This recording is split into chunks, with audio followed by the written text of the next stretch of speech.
Vamos entonces, bueno, vamos entonces a dar lugar a esta última comunicación. Ahora sí.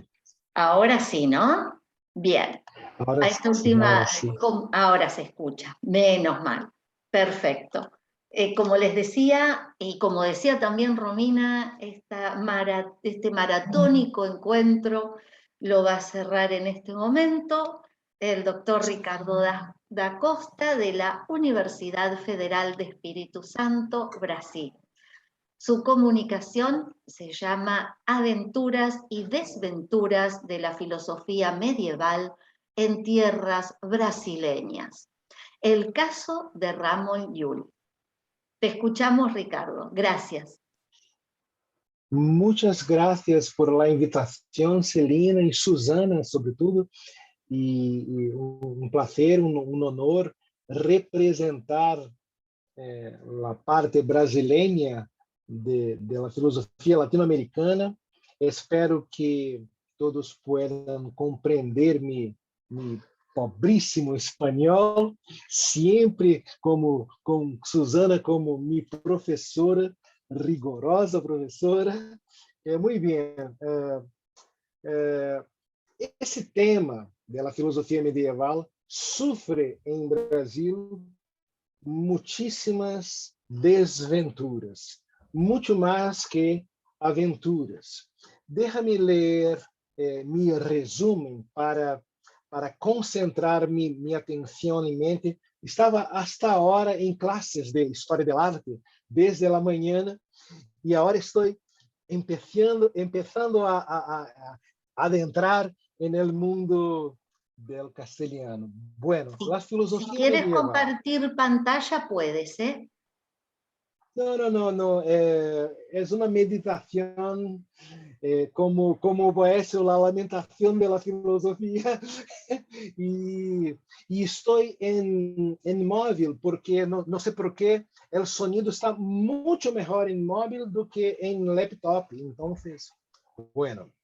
A filosofia medieval, assim como a história medieval, a literatura medieval, o arte medieval, aún sofrem em Brasil os prejuízos com relação à Idade Média, herencia renacentista ocidental, a pesar de los tremendos esfuerzos de los acadêmicos professores de filosofia medieval, especialmente desde a década de 80 del siglo XX con De Boni, Lupe, Carlos Artur y ahora no recuerdo el amigo que já passou, falecido, de Goiás.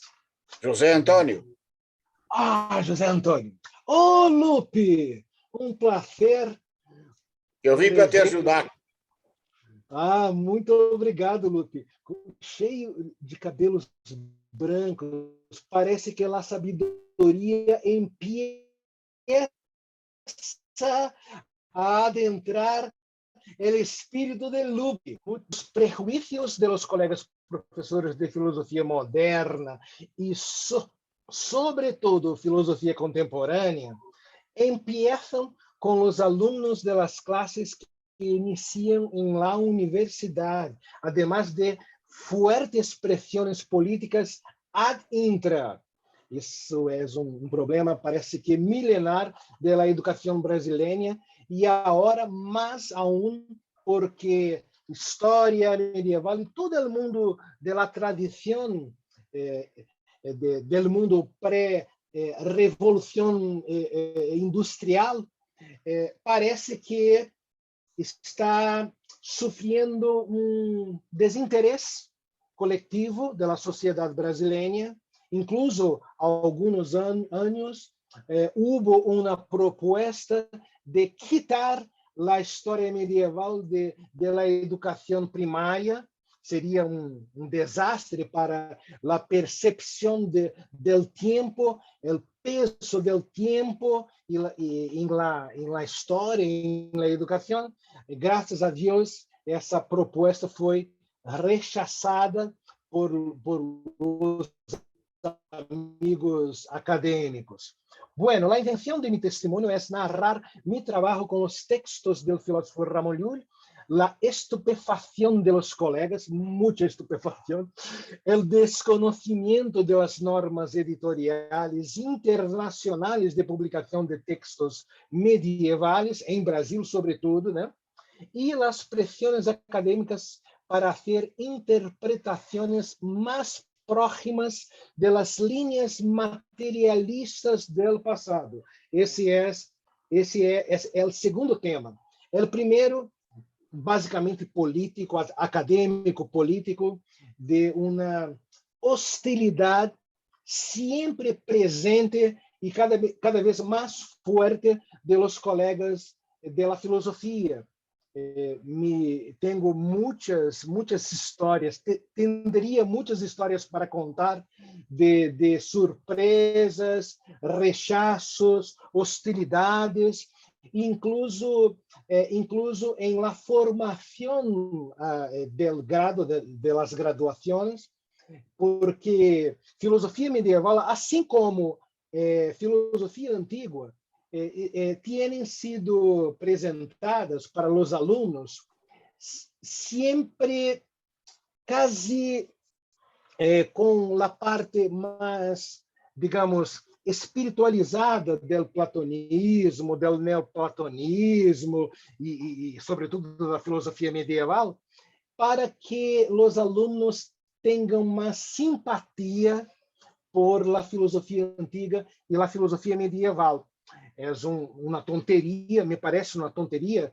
He conocido incluso professores de filosofia antiga que desencarnavam as leituras de los diálogos platônicos. Por exemplo, Fédon não é quase enseñado, ou por lo menos os temas principais, a imortalidade del alma,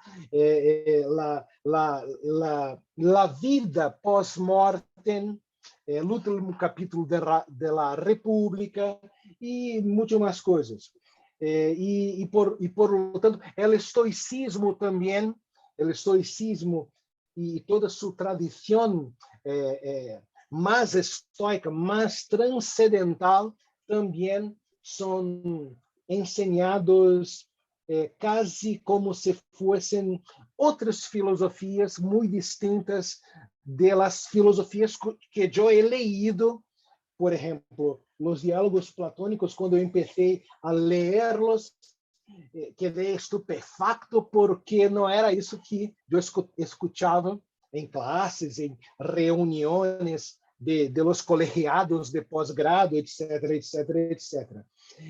Um exemplo muito rápido. Em certa ocasião, eu propus como questão para ingresso em um pós-grado tema do filósofo, del pseudo Dionísio Areopagita, que havia sido traduzido del griego por el amigo Jorge Augusto.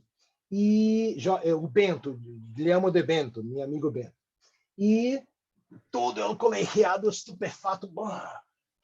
Ricardo, el pseudo Dionísio, por el amor de Deus. E outro colega falou assim, eu nunca he escuchado falar desse filósofo pseudo Dionísio Areopagita. E eu tive que falar, professor, provavelmente tu não has leído os capítulos de filosofia, de história da filosofia, que praticamente todos os manuais têm um capítulo para o pseudo Dionísio Areopagita. E, por lo tanto, foi uma guerra para poner uma questão típica de filosofia neoplatônica, medieval, os famosos superlativos, aquele discurso com superlativos, em uma prova para ingresso em um master. Por lo tanto, esse é solamente um exemplo que posso agora citar para recordar essas desventuras. Em caso de Ramón Llull, isso é ainda mais impactante porque esse é um filósofo que está na história do diálogo das religiões muito mais presente do que, de hecho, na filosofia medieval. Solamente nos últimos 20 anos, por exemplo, Llull já consta em los glossários de filosofia medieval, los dicionários alemães de filosofia, quase com Tomás de Aquino, com quase o mesmo espaço em los dicionários de filosofia medieval. E em Brasil houve uma surpresa quando eu he decidido investigar alguns aspectos de sua filosofia, sua literatura, seus textos literários e filosóficos. E também uma dificuldade de publicar esses textos de acordo com as normas internacionais. Por exemplo, o livro de la Orden de Caballería, recuerdo que eu havia puesto a numeração de las líneas de acordo com as normas, como, por exemplo, quando publicamos Platón, linha 1312b, e assim por adiante. E el editorial simplesmente ha quitado esses números porque lhe pareceram feos, de acordo com a estética da publicação.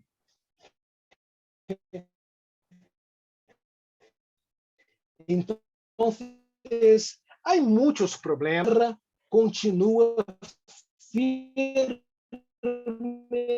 forte para manter a educação. Na educação universitária, a filosofia medieval, em muitos cursos, solamente um semestre, e com as miradas antipáticas de los colegas, e as censuras e as pressões, os estudiantes que têm ganas de estudar com nós também sofrem, de alguma maneira, pressões, persecuções e sugerências de cambios para outras linhas de investigação. Enfim, não sei se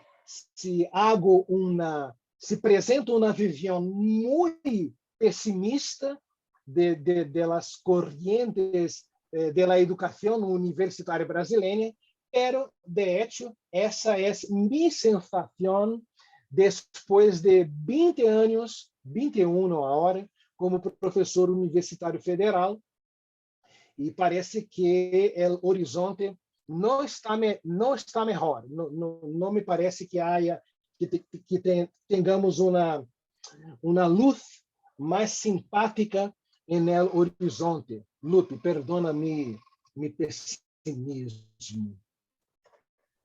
Não sei, o tempo, quanto temos de tempo? 1 minuto te quedaría, Ricardo.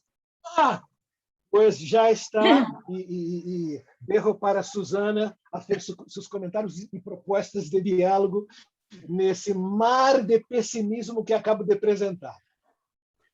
Es lamentable decirte que ese, para vos, mar de pesimismo es compartido, al menos en estas latitudes. Imagínate lo que puede llegar a decir Celina, Rosa, que se tuvo que retirar. Yo con 45 años en la docencia universitaria y desde el 84 en filosofía medieval, suscribo prácticamente todo lo que dijiste. Todo. Así que, bien, vamos entonces, por eso te digo, estamos muy, muy hermanados en varios aspectos. Vamos entonces... ¡Qué sufrimiento, Susana! ¡Qué sufrimiento! Así es. Vamos entonces a pasar a esta ronda de diálogo, de preguntas, que lo pueden iniciar los ponentes o quien quiera hacer una pregunta. Íñigo, Romina, Ricardo, sí, Celina. Yo quería hacer un comentario, bueno, sin perjuicio de que también a Íñigo más adelante en todo caso, pero con respecto a esto último que dijiste, Susana, y con respecto al a la posición un tanto escéptica de Ricardo, en el sentido de que esto es compartido por los que llevamos muchos años. Yo diría que sí, que esto es compartido, y también creo que en un sentido está peor y en otro sentido tal vez, digamos, no esté tan mal, o sea una alternativa diferente. Quiero recordar aquí para todos, y permítanme este excursus, en el año 2008, cuando hicimos en Buenos Aires el Congreso Latinoamericano de Filosofía Medieval con el tema central, que era en ese momento Escoto, hubo una mesa que fue preparada, porque la propuesta fue una propuesta muy dura del padre Cerqueira, un filósofo, ahora ya está retirado, portugués, y que nos dijo, miren, siempre hacíamos una mesa sobre la enseñanza de la filosofía medieval. Y él dijo esto, miren, no solamente la filosofía medieval, sino la filosofía se la va a ver muy difícil cuando se pongan en vigor los acuerdos de Bolonia. Y nosotros, los medievalistas y los profesores de medieval, ¿qué le estamos vendiendo a nuestros alumnos? Les estamos vendiendo la posibilidad de hacer una carrera de filosofía medieval cuando en realidad esto ya no va a ser posible. Así que yo propongo que hagan una mesa, que hagamos una mesa y se trate este tema. La mesa se hizo, él no pudo venir, tuvo un cáncer de garganta muy, muy grave, pero de cualquier manera, lo que él escribió para esa mesa se leyó, y yo tengo que decir que en esa mesa fueron precisamente los portugueses y los españoles que estaban presentes, los que verdaderamente tenían una visión muy pesimista sobre el futuro de la filosofía medieval. No era compartido esto en general por los latinoamericanos, ¿no?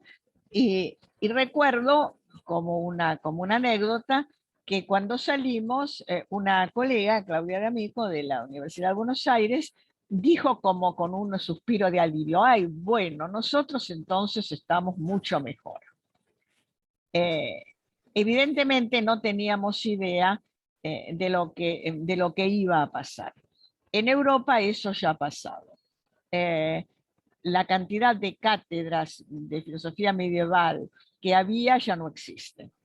En muchas universidades la filosofía medieval ha desaparecido. En muchas universidades la filosofía probablemente va a desaparecer en un futuro próximo. Y muy particularmente en España eso está claramente determinado por la Ley de Educación Superior en vigencia, en la cual las distribuciones presupuestarias que se dan para humanidades son ínfimas. De modo que realmente creo que en este sentido estamos peor. Y le doy la razón a Ricardo en cuanto a su preocupación, porque evidentemente cada vez hay menos posibilidades para un alumno que sienta una vocación por la filosofía medieval de pensar que puede hacer una carrera, jubilarse como medievalista. Cada vez eso se ve más difícil. De modo que en ese sentido yo diría que estamos peor. Pero en otro sentido, quiero decir que precisamente lo que dice Ricardo me da la pauta. Tenemos conciencia del problema. A diferencia de nuestra colega Claudia, que es contentísima, ay no, bueno, nosotros nada que ver, estamos pero regio, ¿no? Y claro, 4 o 5 años después no entendía por qué no se nombraba otro adjunto en medieval, o por qué no se abría también para, habiendo 2 titulares. Entonces dije, hay 2 titulares por casualidad, porque fuimos un concurso que estableció para Silvia Mañavaca en la categoría de titular, cuando en realidad concursaba por un cargo menor. Pero eso no van a tener, y no hay, y cada vez hay menos. Pero ahora, gracias a actitudes bien razonables y realistas como la de Ricardo o como la de Susana, ahora sabemos dónde está el problema. Sí, ahora sabemos que ya no podemos contar con que la filosofía, la historia de la filosofía o la metafísica o lo que sea es un saber que va de soi, que tiene que estar incorporado y financiado por los sistemas nacionales. Ahora lo sabemos. Y entonces, ahora que lo sabemos, estamos en la misma situación de Sócrates, ¿no? Que por lo menos lo importante es que sepamos en qué situación estamos. O como diría Freud, para empezar a curarse es necesario darse cuenta que uno está enfermo. De modo que yo te agradezco profundamente, Ricardo, por cerrar esta charla con esto, porque me parece que es lo oportuno. Tenemos que tomar conciencia de la dificultad en la que se encuentra, no solamente en la historia de la filosofía medieval, o las historias de la filosofía, sino la filosofía, y yo diría más, en general, el espíritu humanístico que había sido tradicional en las universidades hasta hace 30 o 40 años y que ya parece más bien ser una rémora. Ahora tenemos que ver este nuevo escenario. Bueno, disculpen que me excedí, pero me parecía interesante comentarlo. Gracias. Sí, no, gracias, Celina, y obviamente mil gracias, Ricardo, y dentro de lo positivo, como decías, están también este tipo de reuniones que afortunadamente estamos haciendo y que las personas se entusiasman y asisten y nos acompañan. Así que eso también sería lo positivo por ahora. Georgina, sí.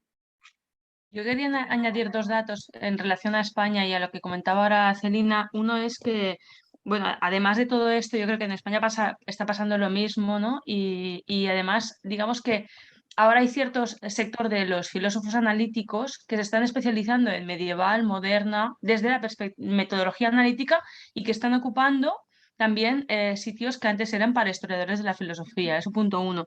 Y punto número dos, las últimas plazas de lectorado que se convocaron en la Universidad de Barcelona eran con un perfil de antigua para impartir antigua y medieval, con un perfil de moderna para impartir moderna y renacimiento. O sea que desaparece, digamos, como perfil per se, digamos, no, o sea, no solo la propia cátedra o lo que sea de medieval, sino que ya serán personas de antigua y de moderna impartiendo estas zonas intermedias grises, ¿no? De tantos siglos, pero que para ellos son así. Eso en cuanto al tema. Y después quería añadir un poco sobre lo que comentaba Íñigo sobre el principio de su intervención, ¿no? Esta idea, bueno, empezabas así como muy, ¿no? Diciendo, no se puede entender, bueno, o sea, yo creo que el decir, ¿no? Que no se puede entender, pues a lo mejor hay personas que no lo pueden entender así, pero yo creo que sí que es entendible desde algunos ciertos puntos de vista hacer no una psicología del personaje o no ponerse, como decía Susana, ¿no? Que evidentemente somos anacrónicos, ¿no? Eso no, yo contaba con una doble perspectiva sobre el pasado, ¿no? Como radicalmente otro y como humanos, ¿no? Pero el hecho de que no se puede entender, pues sí, yo creo que sí que se puede entender, no estoy de acuerdo. Y digamos que es como si ese presentismo aplica a todo, pero no aplica a la ciencia, ¿no? O sea, es como Euclides es interesante porque tal. O sea, me parece que es una visión bastante reduccionista e incluso los propios presocráticos, ¿no? Que ya miras tú como ahora o los pensadores del siglo VI antes de nuestra era, cuando los analizamos a partir de Aristóteles, y Aristóteles define el arjé, ¿no? Y los está enmarcando en su concepto de sustancia, ¿no? O la causa material. ¿Cuál es el acceso que tenemos a la fisis según los propios, ¿no? Presocráticos? Es decir, creo que este análisis tan radicalmente sistemático de la historia en el que paseamos por unos filósofos, nos ponemos en diálogo, es interesante, pero creo que es insuficiente, ¿no? También que hay una aproximación, hay un profundizar en cada uno de los autores sin que tengan correspondencia con el presente, porque es que si no, no estudiaremos nunca el pensamiento de las filósofas, porque ¿quién ha aportado? Si partimos de esa premisa, ¿no? Yo no puedo decir, ahora salía un libro hace poco en España que ha sido un boom sobre Hildegarda como la que inventó la cerveza. Pues la verdad, si hay que recordar a Hildegarda como la que inventó la cerveza, yo me bajo de ese barco porque para mí no aplica. Simplemente quería Bueno, que ese me parece es un punto que a mí me toca bastante, entonces, o la propia cosmología de Aristóteles, que tendría estudiarla, si es geocéntrica, geostática. Entonces, no, creo que ahí, no sé, igual ha sido como muy una cosa que habría que explicarla más, pero a mí de entrada me ha chocado bastante y que es una praxis que he visto en otros historiadores de la ciencia, y por eso como mínimo yo quería explicar mi disentimiento con esto. Gracias. Sí. No, yo por matizar esto, quiero decir que evidentemente el interés que tienes, Georgina, por las pensadoras de la Edad Media está absolutamente determinado por el presente, eso es evidente. Quiero decir que no, es un interés que los contemporáneos a esas pensadoras no compartían. Entonces, pues eso, el pasado lo vemos desde el presente, porque no lo podemos ver desde el Eso pasado. también es relativo, porque muchas pensadoras, Hildegarda misma en su mismo momento fue una persona muy escuchada, Christine de Pizan también, lo que pasa que no han sido transmitidas, eso es otra cosa diferente, pero muchas pensadoras en su contemporaneidad evidentemente, fueron por el escuchadas. ejemplo este de Euclides, claro, lo que quiero decir es que Euclides, desde el análisis situ y desde la geometría analítica postcartesiana y sobre todo desde las geometrías no euclidianas, entendemos la geometría euclidiana mucho mejor de lo que podía entender Euclides. Eso es evidente, pero vamos, eso es por razones que tienen que ver con la potencia absortiva de un sistema axiomático sobre otro.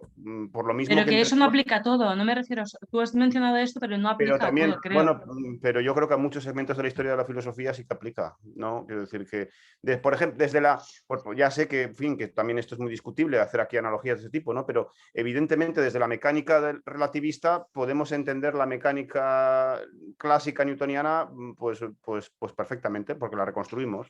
Y igualmente, desde el pensamiento filosófico del presente, que tiene en cuenta las ciencias del presente, como Santo Tomás de Aquino tenía en cuenta las ciencias o a los saberes teológicos o mitológicos de su tiempo, pues podemos reconstruir a Santo Tomás pues muy bien, realmente.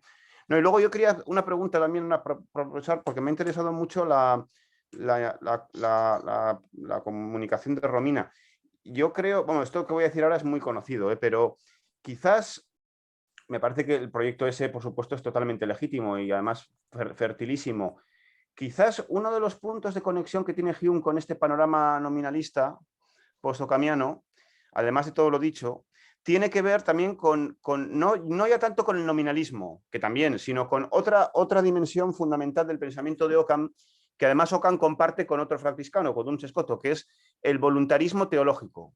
Y entonces el contingentismo de Hume viene por la vía del voluntarismo de un Dios que de potencia absoluta puede hacerlo todo y entonces pues no hay nada que sea necesario, sencillamente. Claro. Duns Scoto todavía dice que los principios lógicos, los primeros principios son necesarios. Pero fíjate, Romina, en la historia de la filosofía moderna es un tópico valioso en cierto modo, pero también un tópico muy limitado, como todos los tópicos, entender que hay una especie de dicotomía absoluta entre el racionalismo continental de Descartes, de Malebranche, de Leibniz, etcétera, y el empirismo británico, ¿no? Y es verdad que en muchos puntos hay esta contraposición, pero en otros puntos no hay contraposición y Hume está cerca de Descartes en algunos puntos. Uno de los puntos en los que está cerca de Descartes es este contingentismo, porque Descartes tiene una visión de la omnipotencia divina, de la omnipotencia divina, que es una visión que no es tomista, es ocamista y es escotista, que seguramente le viene por el cardenal de Berulle, que era agustiniano, claro, etcétera. Y entonces Descartes, en sus cartas a Mersenne, dice que si Dios hubiese querido hacer que un triángulo, los ángulos internos de un triángulo sumados den en lugar de 180 grados 240, lo hubiese podido hacer perfectamente y que no hay contradicción. Y no hay contradicción desde el punto de vista de la potencia absoluta divina, ¿no? Claro. Y esto yo creo que está muy cerca de Hume, realmente. Y esto viene de Occam, me parece. Mirá vos, sí, no lo había pensado, tenés razón, visto así, ¿no? Hacer también esa línea, yo había pensado en el atomismo, ¿no? Que Hume, que no lo mencioné, pero en el atomismo, que Hume da por sentado, a partir de Newton, da por probado, digamos, en el mundo material, y lo traslada casi sin modificaciones al mundo moral, al mundo psicológico, ¿no? Que también es abreva de esta línea, desde Occam, pero no había pensado en el voluntarismo teológico, sobre todo porque Hume, viste, como rechaza de plano cualquier cosa que sea teológica, por empezar, y porque tiene esta, que tampoco la cuestiona, ¿no? Da por aceptada la mecánica de las causas eficientes. Entonces, también tiene un montón de presupuestos Hume, algunos vinculados a la ciencia y otros vinculados a la sociedad del momento, que no le permitían, por ejemplo, reconocer la influencia de Ockham, entre otros, ¿no? O sea, como si hubieran nacido en ese momento, a eso voy. Y no era algo propio de Hume o exclusivo de Hume, sino que tenían más o menos, entre los escoceses por lo menos tenían ese espíritu de con nosotros nació todo, ¿viste? Y a lo sumo nos referimos a los antiguos, bien es una cosa bien del prototipo renacentista, digamos. Aprovecho que tengo el micrófono abierto y yo quería hacerte a vos una pregunta, si tenés noticia de que Gómez Pereira estuviera asociado de algún modo por este argumento en contra de que los animales tuvieran siquiera sensibilidad, con la cuestión de la experimentación, ¿no? De esta nueva ciencia de la experimentación, de la justificación de la experimentación en animales, ¿no? En animales no humanos. Sí, sí. Bueno, vamos a ver. No directamente. Bueno, aunque Gómez Pereira era un médico, ¿no? Entonces él estudió medicina y claro, y de hecho el libro más filosófico que tiene es este. Luego tiene 2 libros que son de naturaleza ya puramente médica o física. Pero no, cosa que Descartes en cambio sí, etcétera. Lo que sí es cierto es que yo he dicho, claro, esto es en 10 minutos se pueden decir algunas cosas, pero no otras. He dicho que la visión que tiene Descartes y Pereira de la vida animal es una visión que está rebasada por completo por la ciencia contemporánea, por supuesto, y que de hecho pues hoy en día no puede ser tomada en serio porque ningún psicólogo comparativo, ningún etólogo, ningún experto en cognición animal puede pensar que los animales no tienen sensibilidad. Eso es absurdo porque las terminaciones nerviosas nociceptivas, propioceptivas, etcétera, son exactamente iguales, vamos. Entonces, y además, por otro lado, ni siquiera se puede decir que no tengan... Y aquí está racionalidad, digamos. La racionalidad animal es un tema... Claro, sí, se discute si hay lenguaje o no, pero no se discute si hay sensibilidad. Incluso eso es, la comunicación animal también está muy aceptada. Por ejemplo, que Descartes es el fundamento que tiene para negar que los animales tengan raciocinio es el que no hablan. Pero bueno, después de todo la zoolingüística y los experimentos sobre el lenguaje de los chimpancés y de los bonobos, etcétera, eso tampoco se puede decir así. Bueno, total... Pero, sin embargo, hay una herencia cartesiana que sí que, que está en la base de las ciencias modernas, que es la concepción que tiene Descartes del funcionamiento del cuerpo orgánico animal y del cuerpo orgánico humano, que es mecanicista, está adelantando pues, toda la reflexología, la fisiología del siglo XVIII, XIX y sobre todo XX, ¿no? Y entonces, y además, y también, por otro lado, por supuesto, una visión de los animales como la que plantea Pereira Descartes, pues es una visión que hace aproblemático desde el punto de vista ético la experimentación con los animales, por supuesto. De hecho, Gómez Pereira, uno de los argumentos que emplea en la Antonina Margarita es un argumento curiosísimo, falaz por completo, pero curiosísimo. Para decir que los animales no tienen sensibilidad es el siguiente, dice Gómez Pereira. Teniendo en cuenta cómo tratamos a los animales, incluso pues con malos tratos constantes, corridas de toros, etcétera, Dios sería muy poco clemente si tuvieran sensibilidad. Por lo tanto, ergo no tienen sensibilidad ninguna. Es un argumento de la Teodicea, más o menos, ¿no? Pero que muy interesado, por supuesto. No, y luego una cosa sobre lo que ha dicho, lo que ha dicho Ricardo, que me ha parecido... Yo no me siento extranjero en absoluto, pero yo no soy un medievalista, pero me da mucha pena esta situación porque, aunque no soy un medievalista, pues yo siempre he tenido mucho interés por la escolástica y tengo muy leído a Tomás de Aquino, a Suárez sobre todo, a Duns Scoto, etc. Y creo que perder eso es perder un momento imprescindible de la disciplina filosófica en general. Porque yo creo, vamos, y aquí me voy a remitir también a mi maestro, que es un filósofo español, murió hace 4 o 5 años, Gustavo Bueno. Gustavo Bueno solía decir, y creo que con toda razón, que para un filósofo se mueva en el ámbito en que se mueva, la escolástica es como para un músico académico el solfeo. Entonces, si se pierde la disciplina del solfeo, pues no se puede hacer música, sencillamente. Y si se pierde la disciplina de la escolástica, que no es más que la continuación de los diálogos de Platón. Santo Tomás de Aquino es la continuación de los diálogos de Platón, porque está una tesis en la contraria, está el videtur quod y luego está inmediatamente el sed contra, ¿no? Entonces, pues se disuelve nuestra se disuelve la racionalidad filosófica misma. La escolástica es el solfeo de la filosofía. Pues, Íñigo, su perspectiva muy amplia, desafortunadamente, está desaparecendo de las academias, y por lo que he escuchado de todos ustedes, no solo la brasileña, pero también la argentina, en Europa, y es una lástima porque eso disminuye muchísimo la comprensión de todos los fenómenos de la existencia. Es muy triste constatar, yo estoy casi jubilado, que estamos en muchos aspectos regredindo, estamos caminando para atrás, para detrás, porque es una lamentación que yo no esperaba escuchar que fuese tan amplia en todas las partes del mundo. Es muy triste. Sí, lo es, sí. Muchísimas gracias, Ricardo, Íñigo, Romina, Georgina, Rosa, Carolina, Celina, todas las personas. Sí.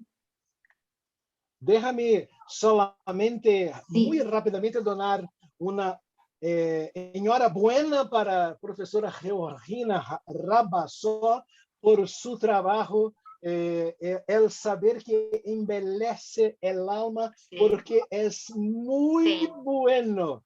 He gostado muchas gracias, muchas gracias. muchísimo, y no había reconocido, porque en las fotografías de internet la profesora Georgina está con el pelo muy largo y abierto, y está ahora muy... y ese trabajo en Mirabilia Journal, la parte del Hortus Deliciarum, es muy buena. Enhorabuena. Muchísimas gracias, Ricardo, muchas gracias. Muchas gracias. Sí, realmente, gracias. Por eso quería agradecer a todas las personas que nos han acompañado.